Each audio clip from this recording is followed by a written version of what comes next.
Hey, folks, welcome to Affiliate Nerd Out. I am your nerderator, Dustin House. Spreading that good word about affiliate marketing.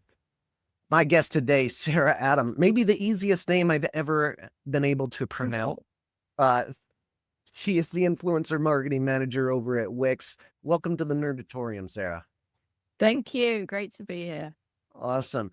I have been following you in 2025 and just been really impressed by the content that you're pushing out there. I love Thank that you you. lead by example in this industry, and it's what I do myself, but not at your rate. I just the content you're producing is just really incredible. So Thank you. appreciate having you today. What tell us about you and who you serve out there. Of course. So I've been at Wix now for almost 6 years. And for the past 4 years, I've been focusing on influencer marketing. Had never touched it before, didn't know there was such a thing. And funny story, when it did happen, the reason it happened, the reason why I was pulled into this amazing thing called influencer marketing is my manager stopped me on the hallway one day 4 years ago, and he was showing me his phone, and he was like scrolling through his Twitter feed, and he said to me, "Sarah, we need to be here." And that was my brief. And he said, and I was like, "Okay, cool, I like this." I had no idea. I didn't have a Twitter account. I didn't know how to be there. And the reason he wanted us to be there is because at the time, Wix were launching a product for web developers. And anyone who knows Wix, Wix is a website building platform that up until a few years ago was solely it was a B2C solution. So it Okay. was for anyone, just anyone who needs a website, be it for a hobby or a business, can use Wix, and you didn't need to know code or design or anything. And 4 years ago, we launched a web dev product, and we knew that it would be very difficult to penetrate into that market because of the way Wix is perceived, and quite rightly so. After so many years of building such a brand, so the reason why he showed me his Twitter feed is because we knew that there were very significant web dev influencers on Twitter. Mm. And the goal was, okay, how do we get these people talking about us? Because to just run ads is not it. It won't be enough. If we're aware of a brand perception problem, so we need to build it from the bottom up. That was the decision that we made. And we need to do it through the leaders of those communities, the people that they trust. And that was the first time I stepped into influencer marketing, and I've been doing it since. And as the years go by, I grew a team. And we basically take care of the influencer marketing activity for various Wix products. And it changes. There's a lot of variety in our role because different features, different launches. So we shift. It's very dynamic according to the different focuses. And recently, Wix acquired an AI app builder called Base 44. And we also had the pleasure of taking care of that launch campaign. So a lot of balls in the air at once. Yeah, I hear you. And I'm familiar with Wix. I used to be the affiliate manager over at WP Engine, and it's just like one of the best Yeah, hosting solutions in WordPress. But Wix at that time was focused on that, the every man's like can build a website kind of thing with exactly. drag and drop solution. And I love that you're going into the business sector as well. It's super smart. I love what you're doing with your content. Like you go on LinkedIn, it is very clear that you are leading by example. And one of the best Thank you. attributes a partner manager can do is empathizing with influencers, and you're killing it on LinkedIn. What I call you a LinkedIn influencer. I don't know if that's going to catch on or not, but I think it's a growing campaign. What has been your driving factor to build up that followship?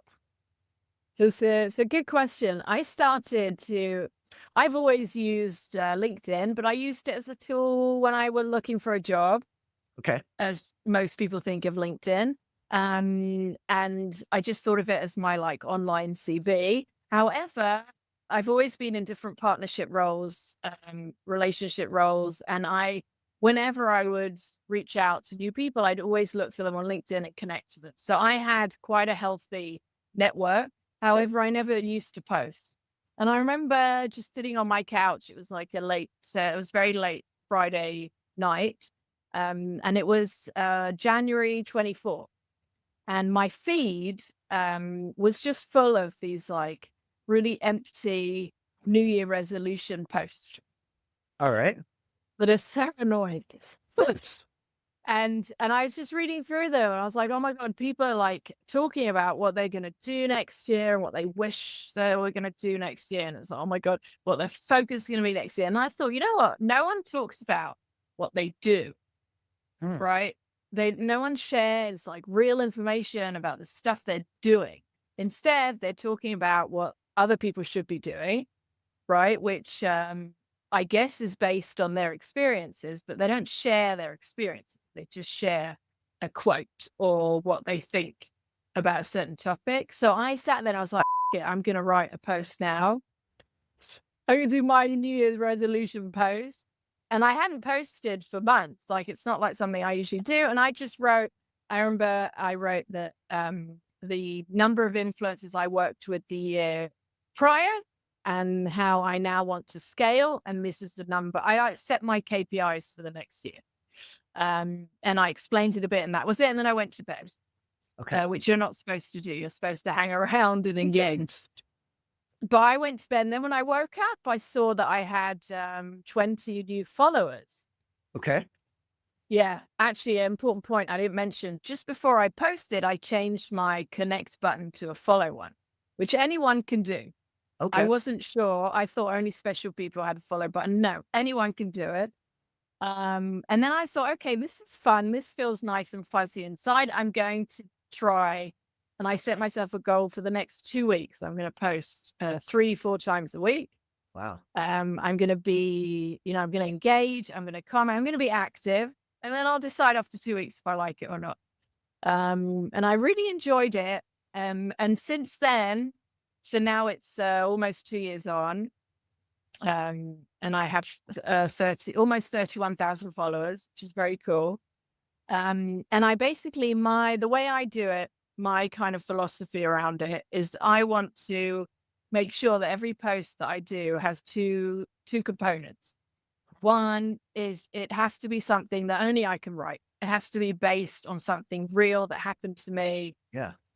So it can't be like you couldn't take my post and post it.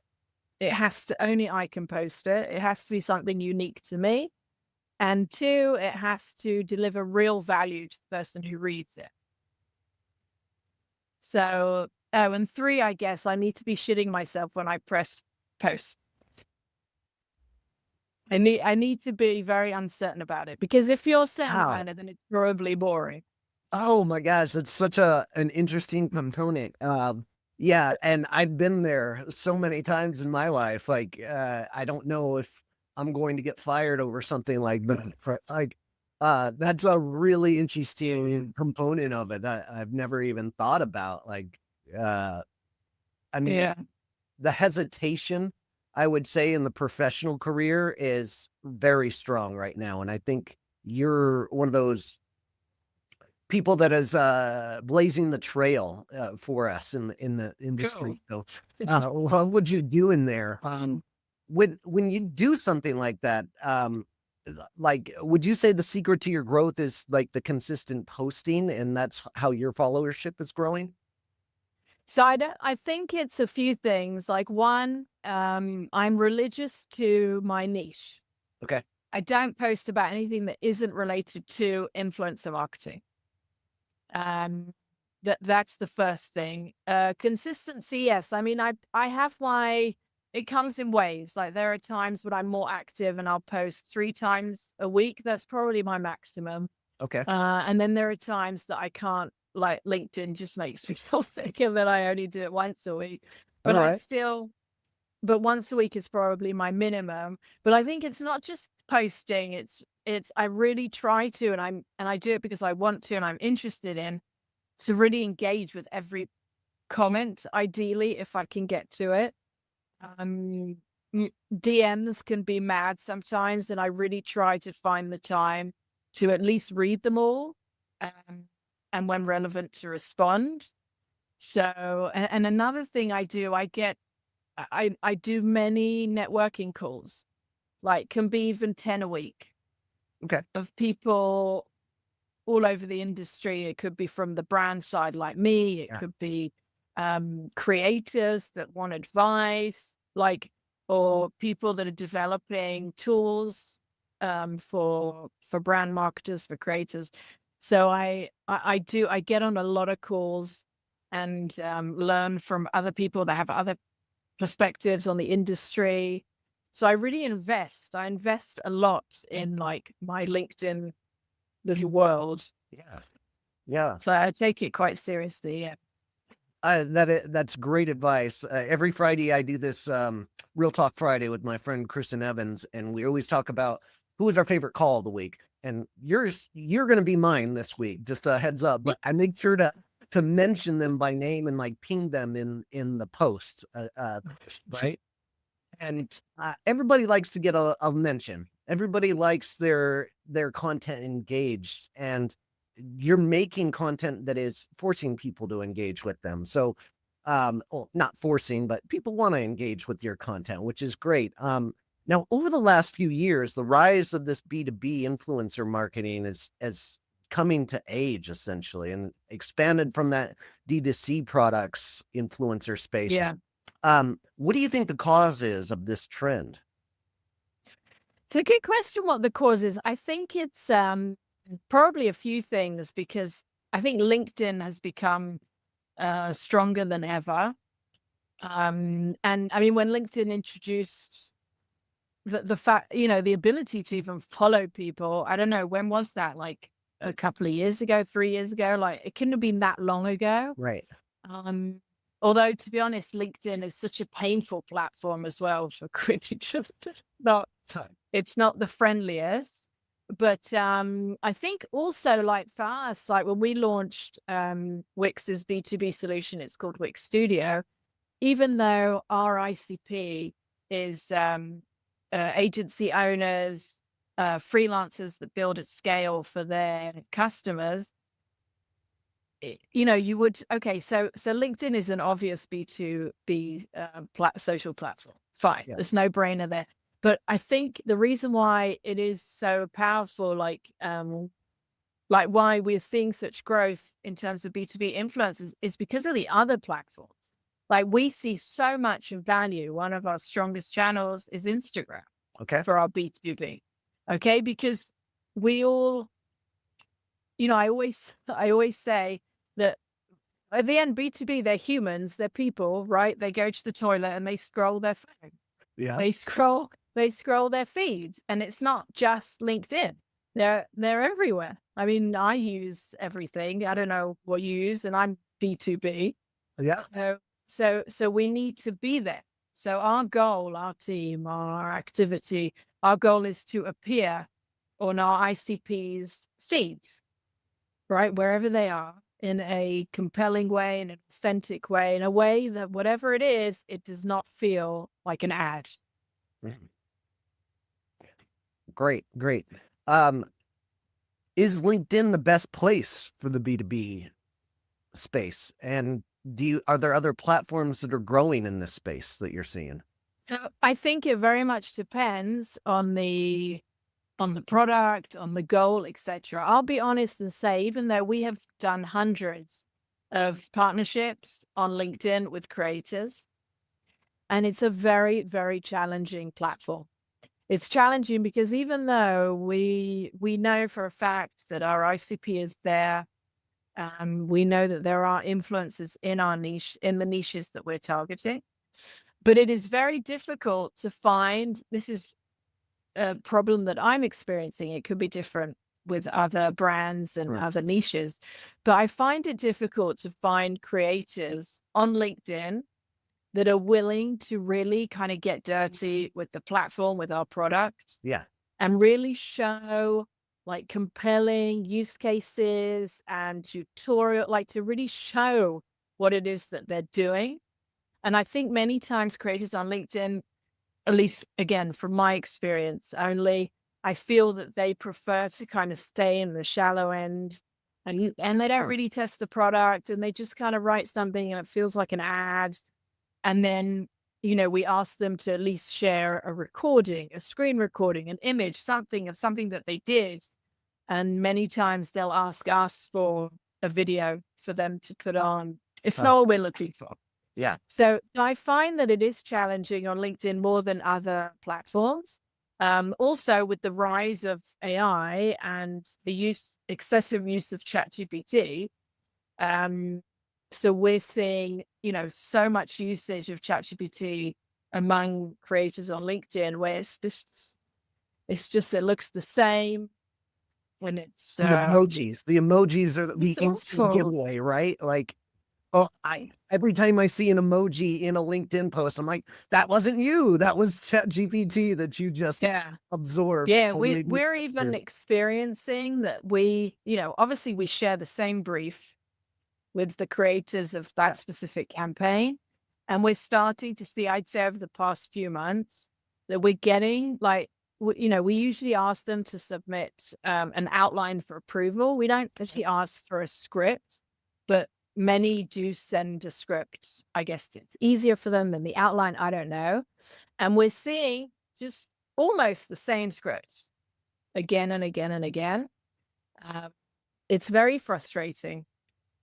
Huh, that's funny. Yeah. Yeah, the LLMs are just pounding out the same message, right? That is interesting. Yeah. Uh, talking about finding these types of partners, what are you looking for from partners beyond likes and follows? So we look at a few things, and I think this is very true to for B2B influencer marketing. The profession, their bio, what do they do? Where do they work? Very important to us. So, for example, if I'm targeting web designers and I want the influencer to really build something beautiful, complex, different with the platform, so they need to have the skills.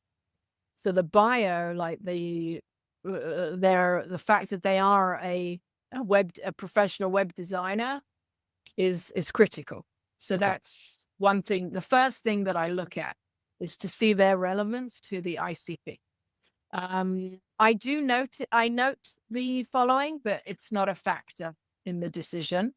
And then I look at their numbers, the data that is public, right? And when it comes to LinkedIn, that's a problem because they don't impressions aren't public. Okay. So then I look at the likes and the comments. Um, the numbers we're usually looking at. So if it's if it's on Instagram or TikTok or even YouTube, we're looking at a minimum of 10K views a video. Oh, okay. But we only look at the past, say, 8 to 10 videos. Hmm. So All if right. someone went viral last year, I don't care. Like All right. the algo has changed a gazillion times since then. So I just look at the recent stuff.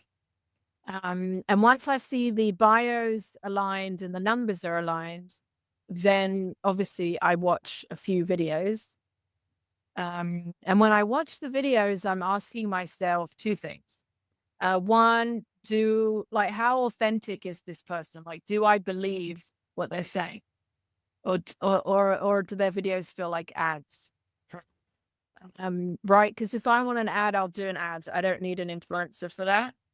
So I'm looking for authenticity. And that means it doesn't need to be the videos, they don't need to be perfect. They don't need to be the finest. They don't need to be something that we would produce, right? It just needs to look real. It needs to be someone that I think our ICP could relate to. That's the first thing I ask myself. So do I believe this person? And the second thing is, do they deliver value? So could our ICP learn something from this person? Yeah. Like, are they explaining? Are they demonstrating? Are they giving something away? So these are the things that I look at.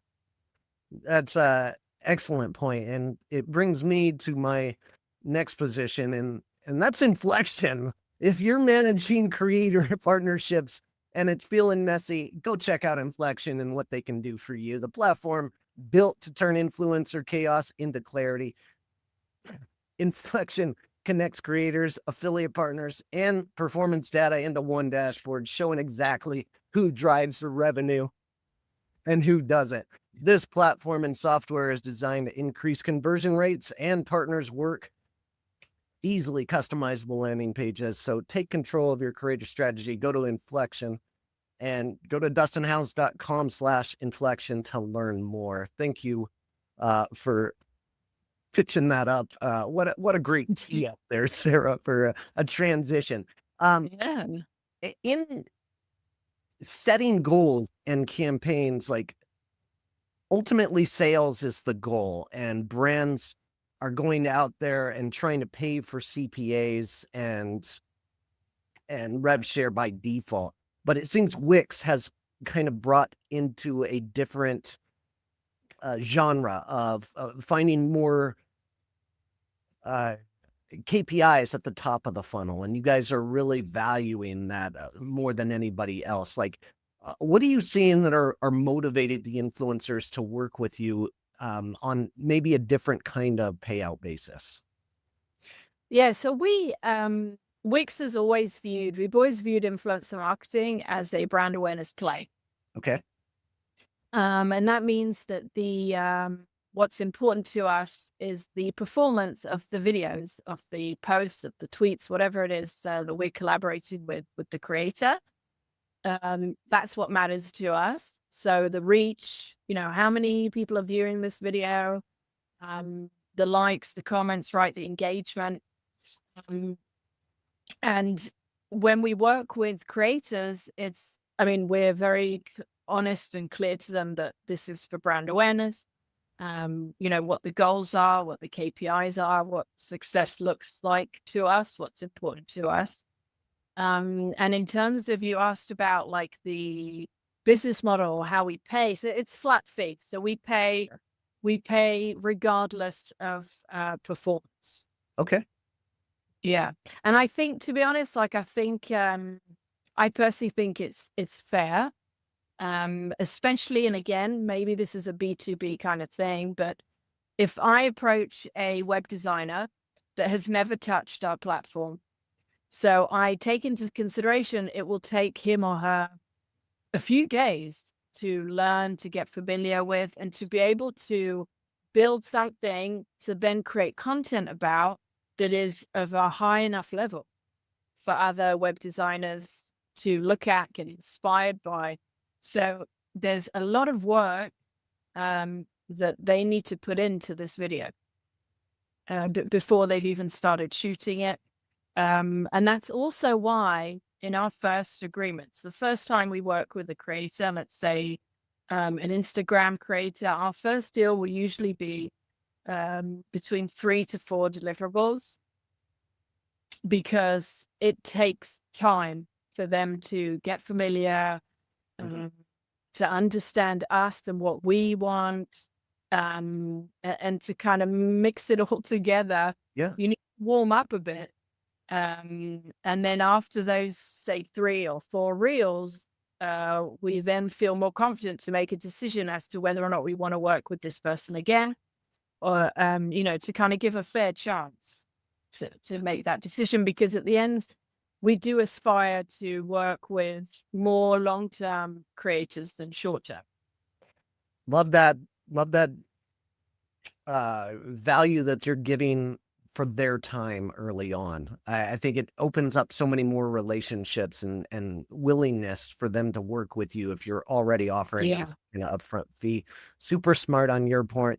How do you get your company to sign off on something like that? I think one of the biggest challenges any partnership marketer has is getting a budget for some kind of upfront fees to pay for this content, because all the companies want to do it on a performance basis and make them do it for free and pay you later. How do you ask for that kind of budget? I'll never ask for a huge amount without testing it first. Okay. So we started off, when I started off 4 years ago, um, we started quite small. Like we did, I think the first campaign was like 10 or 15 creators, Okay. right? And then we only started to scale um, roughly 12 months after we did our first campaign.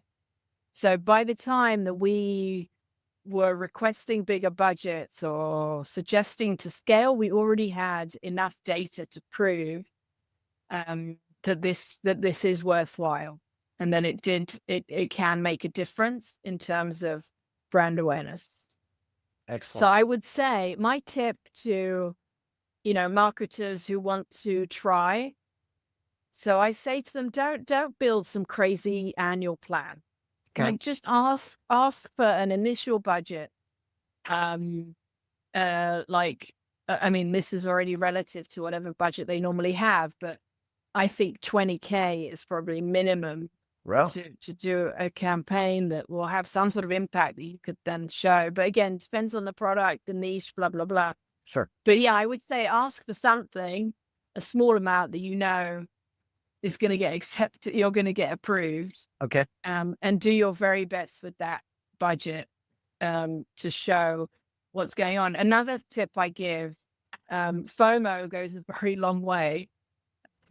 So if you just, to get that initial budget, if you just do a bit of competitive research and show what your competitors are doing, Ooh, great. the fact that they're on Instagram and you're not, they're on Twitter, you're not. I mean, that should be enough for two things. One, to get the initial budget approved, and B, maybe even more important, is to understand where you should put that money. Like which platform should you be on? Okay. Should you tackle first? Because if your competitor is on Instagram and you're not, well, maybe you should be like, maybe there's potential there that you're not aware of. It's happening to you for sure. All right. Yeah, Well, so that should help. with those campaigns, that's a great tip. I would add, like, put this into a PowerPoint presentation. Hey, here's what I'm going to do with this money. Here are the guys that I'm going to go after. Here's what they cost. Here's how we're exactly going to spend this money that you guys give me. And well, we Yeah. go after that, right? And I think your case can be heard a little bit easier when you present it in exactly what you're going to do. Yeah. Start off with ChatGPT and let them help you build that case. Yeah. Also, what's another good tip I give is, doing your research doesn't cost money, right? Reaching out to 10, 15, 20 creators that you found in your research doesn't cost money. Get on a call with them, doesn't cost money. And when you're on a call with them, ask them, how do you work with brands? What do you do? What works? What doesn't work? What's your pricing? What are the options? What do you suggest we do? Like there's so much information you can get before you even pitch internally. Yeah. Like you become very well prepared. Excellent. And in terms of that budget and the KPIs that you're looking for when you spend that money, what are some of those KPIs to prove that ROI out? So I think that depends also on what's important to your management. There are ways, okay, so if it's just brand awareness, then you're looking at, like I said, the performance of the actual content. And you can get, I mean, there's what's available publicly, and then of course you can get more data from the creator that they can provide that. And if the goal needs to be conversion, then there's ways to do that too. Because what that means when you're up against conversion, then you need to be able to, you need the creator to be able to add a link, right? Because through the link, the conversions will come, and that's how you trap them. Now, if you need a link, then, well, you can't do Instagram Reel, you can't do a TikTok video, right? Because you can't put links there, but you can do YouTube. YouTube is a very strong channel for conversions. Yep. You can do YouTube integrations. You could do YouTube dedicated. And if you are able to boost, if you're able to add some acquisition budget, then you can do Instagram and TikTok. Because once you boost, you're able to add a CTA, and then you could target and you could track. So there is such a thing.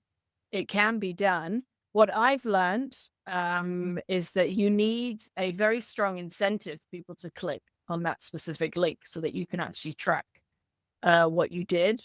So if it's like some sort of coupon code, something like that, then that's, so if you have that in place, if you're able to do that product wise, marketing wise, in terms of your internal tools, then that's a brilliant way to go. And you can definitely prove ROI very quickly with that. Excellent. Great points there. This has all been amazing, Sarah. Great input. As we wrap up here, I want to talk about the future of B2B and where do you think this industry is going? Budget shifting, AI coming in harder than ever. Where do you see the future of this market? It's a brilliant question.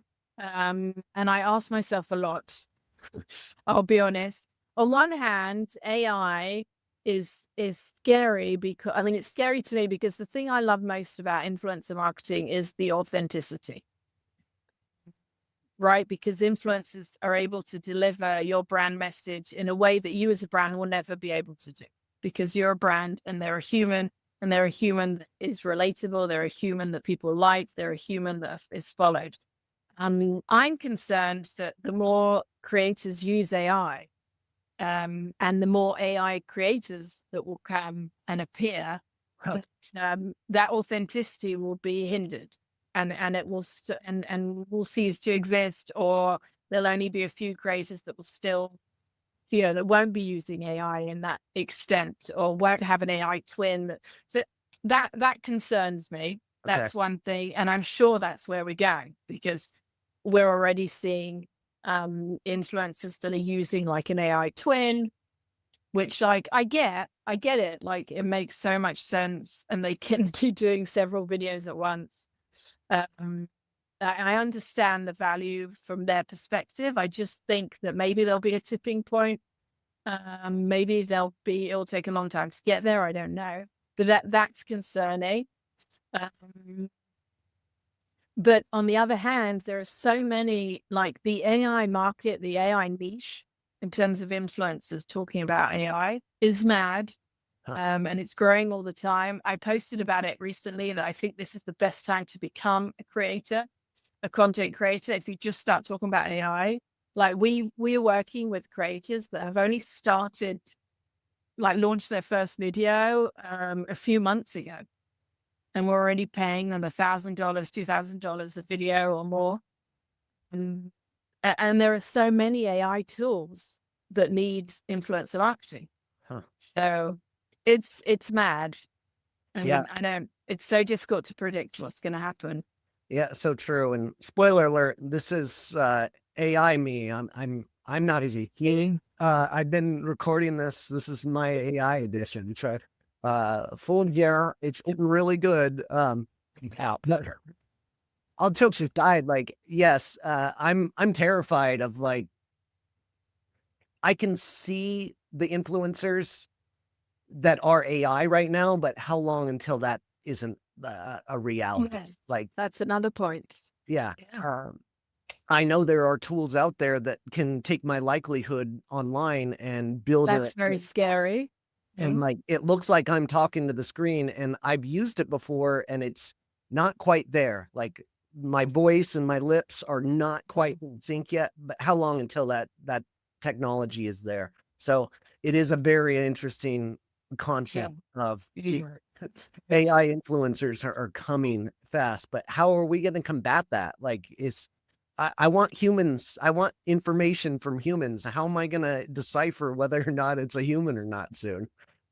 I don't know. It's scary, but I guess the social platforms have a role to play if they choose to, and to somehow detect if AI is used, and then maybe not give the, and Give the priority favor, in the algo, right? yeah, give priorities to posts that creators that are not using AI. Yeah. I mean, I'd like LinkedIn to do that immediately. Yeah. Well, comments that AI generate, they should just be deleted. Yes. Yes. It's not Agreed. fair. Yeah, no shortcuts. LinkedIn is a sanctuary right now, and I want it to stay that way. And but the AI, it's coming. Like, you just look for those emojis. That's how you can tell. Like, that's the biggest giveaway for me right now. Anyway, Sarah, this has been amazing. Thank you so much for sharing all this information. Thank you. Appreciate you. How can people find you? LinkedIn, Great. I'm there. Although I have actually started also being active on Reddit. So you can look for me there. I have a very weird name, which I can't remember what it is. Yep. Easy to find. Yeah, very easy. No, LinkedIn, yes, let's connect. Awesome. Yeah, go follow her. It's worth your time if you're not already. All right, folks. Thanks for tuning in. We'll see you next time. Take care. Bye.